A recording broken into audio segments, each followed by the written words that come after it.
Dolphins, and yet another disappointing loss for the Jets. Does this win validate Stephen Ross's decision to fire you? I'm not going to answer that. It's ridiculous. If you're a Dolphins fan, you're feeling a lot better about Brian Flores than you are a Jets fan about Adam Gase. Adam, is this embarrassing? I mean, it's the NFL, man. It's the NFL. You can't be embarrassed by it. Honestly, man, it's the worst thing that I've ever seen in my whole life.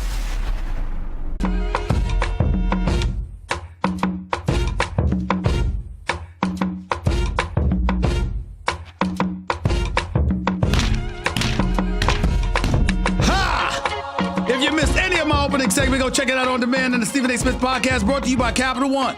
Why settle for average? With Capital One, you can open an account with a savings rate 5 times the national average. Welcome to Banking Reimagined. Hey, what's in your wallet? Capital One, N.A., member, FDIC. Also, the Stephen A. Smith Show on ESPN Radio is presented by Progressive Insurance, celebrating 7 years and over 700 cars donated to veterans. Learn more at keys2progress.com. To the phones we go at 888-SAY-ESPN. It's 888-729-3776. By the way, before I get to the phone calls, particularly on all these NFL items, let me say this. Right now, there's a debate as to whether or not the New Orleans Saints or the San Francisco 49ers are the best teams in football. I don't think that's debatable. That's number one. Number two, Baltimore Ravens could be the threat to New England in the AFC, or maybe the combination of Kansas City with a healthy Patrick Mahomes and the Baltimore Ravens is your AFC championship game matchup instead of New England, who might get bounced out earlier than anticipated if they don't get themselves going offensively. Number three, the Eagles. Deshaun Jackson comes back from his abdomen issue, plays one series, catches one pass, has to be taken out. We don't know if he re-aggravated anything. We don't know what the hell's going on. But here's what we do know. Alshon Jeffrey, Nelson Aguilar, they have not been elite this year. Carson Wentz has had numerous dropped passes that he's had to suffer from. I'm at 15, 16 and counting. Literally drop passes. Guys hitting their hands. As Jerry Rice, the greatest of all time, was in studio with me on First Take this morning. A television show with Max Kellerman and Molly Kiram that airs every weekday morning from 10 a.m. to noon Eastern, 7 to 9 a.m. Pacific. He was talking about you don't catch passes with your body. You catch it with your hands. You pull it into your body. He need to go to Philadelphia and teach them how to catch some damn passes. Because, boy, have they been dropping them. Okay? As a result, I think the Dallas Cowboys clearly have the edge in the NFC East. But the Eagles have come on strong. They have won 2 straight since getting annihilated by Dallas, which makes the Monday Night Football game even that much more important because if you're Dallas, you're no longer in first place. So they need to win tonight's game against the New York Giants. Plain and simple. It's going to be interesting. Let's get to the phones at 888-SAY-ESPN. It's 888-729-3776. Said it said, as in Cedric. You're live with Stephen A. What's up? Hey, Stephen A. I must say, yesterday was the lowest point of my fandom as being a fan of the New York Jets. I thought there could be no other day because my lowest point was when the Dan Marino fake spike game. That was my lowest point Not the butt fumble. Not even the butt fumble. That Dan Marino spike took all the air out of me for many, many years to come after that. And the problem with the Jets is they're not consistent. They'll hire a GM, but make him stay with the coach that's already in play. Or as in Adam Gase's, they'll hire him and then bring in a GM or allow him to, suggest bring in this GM.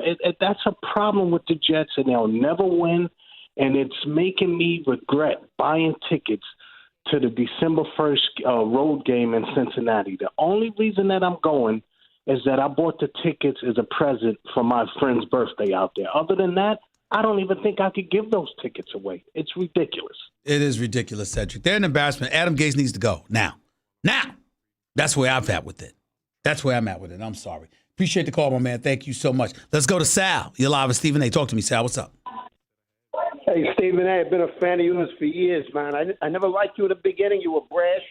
But I have to say one thing. You're tough, but you're fair. I love you. But I got to make some comments here.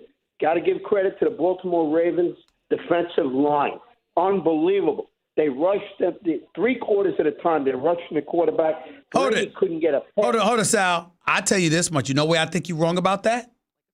I think the coaching staff and the defensive side of the ball, the defensive coordinator, Coach John Harbaugh, I think they deserve the credit because schematically, you had the Patriots in a situation where they didn't know where guys were coming from. And there were a few open, uncontested, unblocked hits on Tom Brady last night.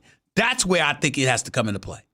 Absolutely. That defensive line, they rushed the quarterback 3/4 of the time. He didn't even know where to go with that ball. He couldn't even give enough time to throw that ball to any player he wanted to. He was being attacked. The Baltimore Ravens, with Lamar Jackson as quarterback, they're going all the way.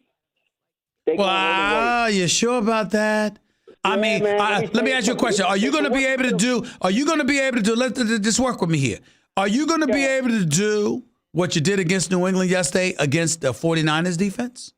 Are you going to be able to do that against New Orleans defense? I'm not sure. If they keep the pressure on the quarterback, I think it'll be exactly the same. And keep in mind this, Lamar Jackson, he's like no other quarterback. He can run like no other quarterback. He can throw the ball. Forget it. This guy is just unbeatable. Well, listen, I saw him get beat against San Diego last year. He would run the football then, but he threw 3 passes for 25 yards in the first 3/4 of 2 minutes. I can't ignore that.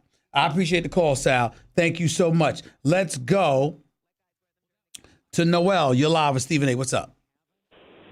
Stephen A., longtime listener, first-time caller. Thank you. From your hometown of Queens. I just want to say keep on doing what you're doing. You're an inspiration, not to just one demographic, to all demographics, because you lead the place and you own your space. Now, you're coming from a Division I football player here about the Jets, lifelong Jets fan. There's 4 ways criteria you look at a coach. Can he rally the troops? Okay, can he execute the game plan? Can he make changes as the game transpires? And can he put players in a position to win? The answer is no on all fronts. None of them. Okay, now here's the quagmire. Here's the issue. Is Joe Douglas going to be able to cut bait from him? Because he brought Joe Douglas in. Well, the whole point is, let me tell you why I disagree with you there. Yeah, he brought Joe Douglas in. But why does Joe Douglas deserve to make that call? The fact of the matter is, I'm Christopher Johnson. I can get rid of Gase. And by the way, I don't want to get rid of Douglas because I think that's unfair to him because we haven't really seen what he could do. But you know what? If I have to get rid of him because of his association with Gase, it wouldn't be the first time something like that's happened. I don't have a problem with that. Gase got to go, man. Gase got to go. He has to go. And Stephen A., just keep doing what you're doing, man, and Godspeed to you, man. Thank you so much. Godspeed to you. Appreciate you, man. Thank you so much. Dre, you're live with Stephen A. Talk to me. Thanks for taking my call, Stephen A. That was a resounding victory for the Baltimore Ravens. A lot of credit has to go to John Harbaugh in terms of completely changing the paradigm in terms of the running game in the NFL and creating a system where Lamar Jackson can thrive. To the Patriots, they lost last night, obviously. They could lose 3-4 games. Now that their schedule gets tough, they got to go on the road to play the Texans. They got to go on the road to play the Eagles. So, they kind of come back down to earth, which many people thought was going to happen. It did happen. You brought up Lincoln Riley, and here's why my perspective on Lincoln Riley. Listen, he might not go to the NFL based off of the fact that he could make as much, if not more money, staying in college. That's fair. You look at the money that Dabo Swinney got. And so for him, all these NFL teams, it's not a guarantee, even if the Cowboys did come calling or the Jets or any of these NFL teams, because, he could stay where he's at, be the king, and not have to, be under the leadership and so on and forth. So I don't think that is. And in conclusion, my final point that has to be brought up, a lot of credit has to go to Mike Tomlin. Steelers started off 0-3. How about that?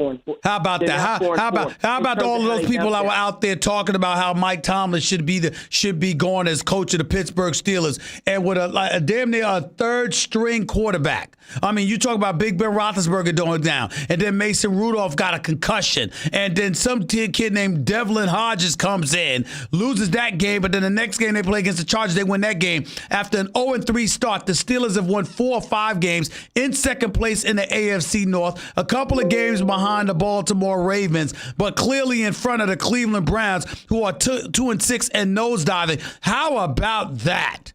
How about that, the job that Mike Tomlin is doing?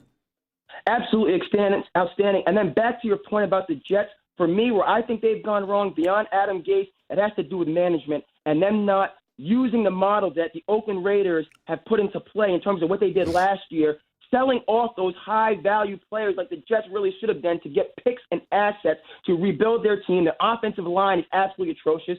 Sam Darnold is not about that life. This needs to be a complete rebuild, and that's I got you there, and I appreciate the call. What I would say to you, Dre, is that I'm not ready to give up on Sam Darnold yet because I don't think he's received coaching yet at that position. And I think that's what we got to pay attention to. I got to go, but I appreciate the call and the thoughts. Thank you so much. You're listening live to Stephen A. ESPN Radio, ESPN News, 888-SAY. ESPN is 888-729-3776. Back with more of your calls before Boogie McFarland comes on to jumpstart hour number 2 in a minute. The satisfying crunch of Nature Valley Crunchy Bar